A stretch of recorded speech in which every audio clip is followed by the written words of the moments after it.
Hello friends and welcome back to my English class. बच्चों, हमने पिछले सेशन में जो चैप्टर शुरू किया था इवान, आज हम उसी को आगे बढ़ाएंगे और देखेंगे कि स्टोरी में आगे क्या होता है। तो आइए without wasting time let's read the chapter Ivan. Before starting to read the chapter once again, let's have a quick recap कि हमने पिछले अपने सेशन में क्या पढ़ा था। स्टोरी में हमने पढ़ा था इवान एक बहुत ही अमीर किसान होता है रशिया के एक छोटे से गांव का। उसके घर में उसके 3 बेटे होते हैं और उसके बूढ़े पिता होते हैं। इस तरह से बहुत ही खुशहाल जीवन चल रहा होता है उनका। गैब्रियल उनके पड़ोसी होते हैं और गैब्रियल के साथ भी उनका बहुत अच्छा मेल मिलाप होता है, खुशी खुशी सब रहते हैं साथ में मिलजुल के। एक दिन जो है उसकी मुर्गी जो होती है इवान की, वो उड़ के बाड़े के ऊपर से और उनके पड़ोसी के यहाँ चली जाती है गैब्रियल के, और वहां पे एक अंडा दे देती है। तो जब इवान की बहू डॉटर इन लॉ जब जाती है देखने की क्या हुआ है मामले की को देखने, तो गैब्रियल की जो मदर होती है वो बहुत रूडली बात करती है। तो बात बढ़ने लगती है, इस तरह से झगड़ा शुरू हो जाता है। धीरे धीरे करके गैब्रियल, इवान, उनकी पत्नियां सब लोग इस झगड़े में शामिल हो जाते हैं और बात इतनी आगे बढ़ जाती है कि उनके जो पड़ोसी होते हैं उनको आना पड़ता है बीच में सुलह करवाने के लिए। तो आगे क्या होता है आइए देखते हैं। But their quarrel did not stop. Ivan uprooted Gabriel's beard. Gabriel went to court by bus, but Ivan went there by train. लेकिन इतने से में जो है इनका झगड़ा नहीं शांत होता है। क्या होता है? But their quarrel did not stop. लेकिन उनका झगड़ा नहीं रुकता। Ivan uprooted Gabriel's beard. Ivan जो है गैब्रियल की दाढ़ी नोच लेता है, उखाड़ देता है। Gabriel went to court by bus, but Ivan went there by train. Gabriel जो है कोर्ट जाता है बस से, लेकिन इवान वहां जाता है ट्रेन से। They both filed a case. तो दोनों लोग एक दूसरे के खिलाफ केस फाइल कर देते हैं कोर्ट में जाके। The hearing prolonged, it ruined them financially, they had no peace, they were not happy now. अब इस सब से क्या होता है, जब इस तरह की बातें शुरू हो जाती हैं तो अपने मन की शांति, घर का सुकून, सब कुछ छीन जाता है। तो वही इनके साथ भी होता है। द हियरिंग प्रोलॉन्ग, कोर्ट के जो चक्कर होते हैं वो इतनी जल्दी खत्म नहीं होते। जो हियरिंग होती है उनकी वो लंबी चलती रहती है, बार बार आती रहती है। इट ruined them financially, इस सब से उनका फाइनेंशियली बहुत नुकसान होता है। आर्थिक रूप से वो दोनों ही परिवार पूरी तरह से तबाह हो जाते हैं, बर्बाद हो जाते हैं। फाइनेंशियल यानी कि आर्थिक तरीके से। दे हैड नो पीस, अब उनके पास कोई शांति नहीं रहती। पीस, ये जो पीस है इसका मतलब होता है शांति। तो उनकी शांति भंग हो जाती है सारी। दे वर नॉट हैप्पी नाउ, अब वो बिल्कुल भी खुश नहीं होते। Ivan's father, who was old and wise, did not like it. He asked them to forgive each other and forget the old dispute. He asked them, why are you quarreling over an egg? What's its value? Hatred breeds hatred. In anger, you don't know what you are saying and doing. You lose your patience and wisdom. It sometimes leads to destruction. तो जो उनके बूढ़े पिता होते हैं Ivan के, वो दोनों को बिठाते हैं और समझाते हैं कि ये तुम लोग क्या कर रहे हो, इतनी छोटी सी बात पे, मुर्गी के अंडे पे तुम लोग झगड़ा कर रहे हो, लड़ाई कर रहे हो। इतनी छोटी सी बात पे कोई झगड़ता है और इससे तुम्हारा जो है सारा सुख शांति चैन चला गया है। नफरत से नफरत और बढ़ती है। तो ये सब करने से कोई मतलब नहीं है। गुस्से में हम कई सारी चीजें कई बार ऐसी बोल देते हैं जो कि हमें नहीं बोलनी चाहिए। बाद में पछताते हैं कि हमने ये क्यों कहा। गुस्सा जो होता है वो इसीलिए बुरा कहा जाता है। तो देखिए, Evans father who was old and wise did not like it. Ivan के पिता जो कि बूढ़े और वाइज थे, समझदार थे, उनको ये सब पसंद नहीं आता। He asked them to forgive each other and forget the old dispute. तो वो जो है उनसे कहते हैं, दोनों से कहते हैं कि फॉरगिव यानी कि माफ कर देना। तो वो दोनों से कहते हैं कि तुम एक दूसरे को माफ कर दो और फॉरगेट द ओल्ड डिस्प्यूट, और जो पुराना जो डिस्प्यूट है तुम्हारा, जो विवाद है, इसको भूल जाओ। फॉरगेट यानी भूल जाना। तो भूल के सारी पुरानी बातें एक दूसरे को माफ करो और आगे बढ़ो। He asked them, why are you quarreling over an egg? तो वो उनसे पूछते हैं बिठा के कि तुम एक अंडे के ऊपर, एक एग के ऊपर क्यों लड़ रहे हो, क्यों झगड़ रहे हो। What's its value? इसका क्या वैल्यू है, इसकी कोई दाम है, इसका कुछ मतलब भी है कोई। एक अंडे के ऊपर लड़ना, और इतना मतलब इतनी ज्यादा बात आगे बढ़ गई। हेट्रेड ब्रीड्स हेट्रेड, यानी कि झगड़ा जो है वो झगड़े को और जन्म देता है। और हेट्रेड, वैसे ही हेट्रेड जो होती है यानी कि नफरत जो है वो नफरत को जन्म देती है। In anger you don't know what you are saying and doing, जब हम गुस्से में होते हैं, आप गुस्से में हो तो आपको पता नहीं है कि तुम क्या कह रहे हो और क्या कर रहे हो। गुस्से में इंसान अपना आपा खो देता है और उसको समझ ही नहीं होती कि वो क्या चीज कर रहा है। You lose your patience and wisdom, उस समय आप अपना पेशेंस जो होता है, धैर्य, और अपनी विजडम, अपनी समझदारी, सब कुछ खो देते हो। It sometimes leads to destruction, कभी कभी ये जो है डिस्ट्रक्शन को यानी कि विध्वंस, विनाश की ओर हमें ले जाता है। ये सब किससे होता है? एक हमारे गुस्से से, नफरत से होता है। The old man's advice work, तो बूढ़े व्यक्ति की जो एडवाइस थी, सलाह थी, उसने काम किया। Ivan and Gabriel were reconcile, Ivan और गैब्रियल ने फिर से रिकंसाइल कर लिया, फिर से वो मेल मिलाप से रहने लगे बात को समझ के।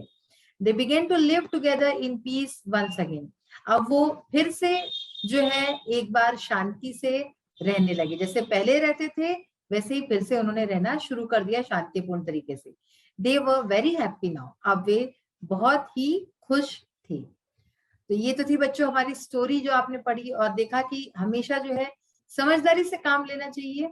जहां झगड़े की जरूरत नहीं है, फालतू में हमें जो है विवाद, झगड़ा, गुस्सा, ये सब नहीं करना चाहिए, क्योंकि ये किसी भी तरीके से हमको नुकसान ही पहुंचाता है, हमारा कोई फायदा इससे नहीं होता। तो ये तो थी हमारी स्टोरी। आइए अब हम इसके और आगे के जो क्वेश्चन आंसर्स हैं उसको देखते हैं। So let's see the question answer of think and right, यानी कि सोचो और लिखो। Answer each of the following questions in not more than 50 words, तो हमें 50 वर्ड से ज्यादा के आंसर्स नहीं लिखने हैं। In anger you don't know what you are saying and doing, यानी कि गुस्से में आपको पता नहीं होता कि आप क्या बोल रहे हो, क्या कर रहे हो। Do you agree with the statement, क्या आप इस स्टेटमेंट से, इस वाक्य से एग्री करते हैं, सहमत हैं। How does anger lead to destruction, और किस तरह से गुस्सा जो है वो विनाश की ओर हमें ले जाता है। यस तो पहला देखिए, फर्स्ट जो इसका स्टेटमेंट है, in anger you don't know what you are saying and doing, ये जो सेंटेंस है इसका लिखा है do you agree with the statement, क्या आप इस स्टेटमेंट से, इस वाक्य से सहमत हैं। तो yes I agree to the statement, हाँ मैं इस वाक्य से, स्टेटमेंट से बिल्कुल पूर्णतः सहमत हूं। When a person becomes a victim of anger, he loses his control over self. जब एक व्यक्ति जो है गुस्से का शिकार होता है, विक्टिम यानी कि उसका शिकार होना किसी चीज का, तो गुस्से का शिकार होता है जब एक व्यक्ति, तो वो अपने ऊपर से खुद का कंट्रोल जो है, नियंत्रण उसका छूट जाता है, उसके ऊपर खुद पर नियंत्रण नहीं रहता और वो कुछ भी बोलता है, कुछ भी करता है। He doesn't know what he is saying or doing, तो उसे उस समय इस चीज का भान ही नहीं रहता, पता ही नहीं रहता कि वो क्या बोल रहा है और क्या कर रहा है। He says bad words in anger, वो गुस्से में बुरे शब्द बोलता है, गालियां देता है, गंदे गंदे शब्द बोलता है। His character is thus destroyed, इस तरह से उसका जो पूरा कैरेक्टर है, चरित्र है, वो पूरा तबाह हो जाता है। If his anger rules ahead, he may break things, अगर उसको और ज्यादा गुस्सा आया है ना, अगर कोई कोई लोग होते अपने गुस्से पे काबू ही नहीं कर पाते, तो वैसे ही कहा कि अगर और गुस्सा आया व्यक्ति को, तो वो क्या करेगा, ही में ब्रेक थिंग्स, वो चीजें तोड़ने लगेगा। आपने देखा होगा, हो सकता है कि आपके आस पड़ोस या आपके घर में भी कोई लोग होंगे जो इस तरह की हरकतें करते होंगे, गुस्से में चीजों को तोड़ते होंगे। Even body parts of his opponent and में इवन किल हिम, और जब बहुत ही मतलब कि एग्जेजरेट हो जाता है गुस्सा, तब लोग गुस्से में कई बार जो है एक दूसरे हाथापाई तक नौबत पहुंच जाती है ना, बॉडी पार्ट्स को दूसरे के इंजर करते हैं और अपोनेंट को कई बार मार भी डालते हैं। इतना ज्यादा गुस्सा विनाश कर सकता है। So anger heads to destruction, so इसलिए कहते हैं कि जो गुस्सा है वो डिस्ट्रक्शन यानी कि विनाश, तबाही की ओर हमें ले जाता है। सेकंड क्वेश्चन है, what type of man in your opinion was Ivan's father, what did he do to pacify Ivan and his neighbour, आपके हिसाब से इवान के जो पिता थे वो किस तरह के व्यक्ति थे, और what did he do to pacify Ivan and his neighbour, उन्होंने क्या किया इवान और उसके जो नेबर था गैब्रियल, उनको पैसिफाई करने, उनको शांत करने के लिए उन्होंने क्या किया इवान के पिता ने। तो देखिए जो पहला पोर्शन है कि वो किस तरह के व्यक्ति थे, इन माय ओपिनियन, यानी कि मेरे ओपिनियन में, मेरे विचार में, Evans father was a real gentleman, Ivan के पिता सच में एक बहुत ही अच्छे जेंटलमैन थे। He was old and wise, वो बूढ़े थे और वाइज थे, समझदार थे। He had a cool mind, उनका दिमाग शांत था। To pacify Ivan and his neighbour Gabriel, he made them understand that anger develops to destruction and hatred develops hatred. तो उनको शांत कराने के लिए, उनको समझाने के लिए, इवान और उसके नेबर गैब्रियल को समझाने के लिए उन्होंने उनको दोनों को समझाई ये बात अच्छी तरह से कि एंगर जो होता है, गुस्सा जो होता है, वो डिस्ट्रक्शन, विनाश की ओर ले जाता है, विनाश को बढ़ाता है, और इसी तरह से हेट्रेड यानी नफरत जो है वो नफरत को और बढ़ाती है। So they should forget their dispute and live in peace, तो इसलिए उन दोनों को जो है अपना जो डिस्प्यूट है, विवाद है, उसको भूल जाना चाहिए और शांति से आगे का जीवन उन्हें बिताना चाहिए। इस तरह से वो दोनों को पेसिफाई करते हैं। थर्ड क्वेश्चन है इसी इसमें, if you were Ivan's neighbour what would you do to solve this quarrel. अगर आप इवान के नेबर होते, पड़ोसी होते, तो आप क्या करते इस झगड़े को निपटाने के लिए, उसको सॉल्व करने के लिए। Being Ivan's neighbour I would let them understand that hatred leads to hatred. अगर मैं इवान का नेबर होती, अगर मैं इवान की नेबर होती तो मैं उसे अंडरस्टैंड करवाती, उसको समझाती कि नफरत जो है वो नफरत को और बढ़ावा देगी। They had paid a lot for a mean thing like an egg, तो उन्होंने एक छोटी सी तुच्छ चीज जैसे कि अंडा, उसके लिए उन्होंने काफी भारी मात्रा में पे कर चुके हैं पहले ही। So they should leave their quarrel side and live in peace once again, तो इसलिए उनको अपना गुस्सा, झगड़ा जो है साइड में रख देना चाहिए, छोड़ देना चाहिए, और फिर से एक बार शांति में रहना शुरू कर देना चाहिए। नेक्स्ट है देखिए वर्ड स्टडी। वर्ड स्टडी की एक्सरसाइज है, match the words in column A with their meanings in column B. जो वर्ड्स हैं कॉलम ए में, इसके मीनिंग दिए हुए कॉलम बी में हमें मैच करना है। तो यहाँ पे आप देख सकते हैं कि यहाँ पे आंसर्स हमने डायरेक्टली सामने ही लिख दिए हैं। तो फर्स्ट वर्ड है फार्मर। फार्मर का मीनिंग होता है पीजेंट, ठीक है ना। ये मीनिंग्स आप अच्छी तरह से ध्यान रखिए ताकि जब कभी एग्जाम में आता है तो आप उसको मैच करके लिख सकें। फार्मर यानी किसान, किसान का एक वर्ड और है पीजेंट भी कहते हैं। लेबोरियस यानी कि हार्ड वर्किंग, मेहनती, ठीक है ना। लेबोरियस मतलब होता है हार्ड वर्किंग, मेहनती। रूडली यानी हार्शली, यानी बहुत गंदे तरीके से कोई लोग बोलते हैं ना। क्वेरल यानी डिस्प्यूट, कोई विवाद या झगड़ा। और फॉरगिव यानी पार्डन, यानी माफ कर देना, क्षमा कर देना, तो उसके लिए फॉरगिव, पार्डन, ये शब्द यूज होते हैं। नेक्स्ट है इसी सेगमेंट में, use the following words in your own sentences. यहाँ पे कुछ वर्ड्स दिए हैं, उसको हमें अपनी सेंटेंसेस में जो है लिखना है। नेबर, फर्स्ट वर्ड है नेबर यानी कि पड़ोसी। My neighbour is a nice person, यानी कि मेरे पड़ोसी एक अच्छे व्यक्ति हैं। सिंपल सेंटेंस बनाने हैं अपने को, बहुत ज्यादा जरूरी नहीं कि आप डिफिकल्ट सेंटेंस बनाए, सिंपल सिंपल सेंटेंस बनाने की कोशिश करें। और please do write some sentences by your own, कोशिश कीजिए कि आप खुद से भी कुछ सेंटेंसेस लिख सकें। नेक्स्ट है कंफर्टेबल।